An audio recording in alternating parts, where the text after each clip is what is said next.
contractors no up to 18 months, maximum 24 months, also the way project no. Ya che e kwan we mu miensa. Enti se me call radio so now te say me bo wenchi ensoko di baby sampa a contract and a demon me bosso. The beginning of the contract and the end of the contract. So communities are ya list to more contract no so no because kwan ye miensa. The first contract no every wenchi ebisi nsoko and you 30 kilometers. Second contractor every nsoko ebisi di baby and you 30 kilometers. And a third contractor every di baby ekosi sampa and also 30 kilometers. Enti achim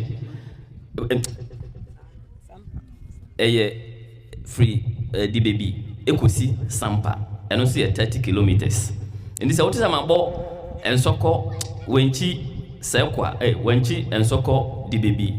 sampa kura in between the baby any sampa no say intimi tundra kura in between badu wenchi any nsoko intimi tundra na kura in between ensoko etu di baby intimi tundra na yentimi mbo kuro no nyina din na se me ho no bi sande me video bi me ko radio e Tain FM na ese mrante bi wo ha no mo se obokro ni dia omo di brody din na che se brody ye enka kwan no ho ana because brody is in the middle of the contract enye end and beginning enuntia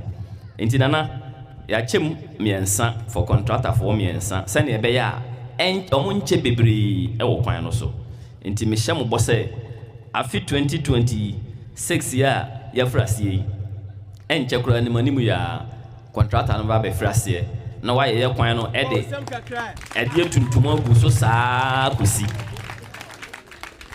afi brekum and so cost kwan so and also have been captured afi me no kasa so contractor obeye bruhan kwan no so kra de wa frese amayape edan asi ho a ono so enche ono so de nkrofo beba eno so e bruhan junction to bruhan na kwa kusi dobo eba besi adadim and also contractor for me no Memphis and ebeye adadiem session no and na Alezeboam ebeye free run about to ha bisi bruhan ekosi dobo bepo no emfinfin enti se kwan a ye finance mechanism no and the edikan award dada badu kwan no domase badu Tain so junction road no and also ye finance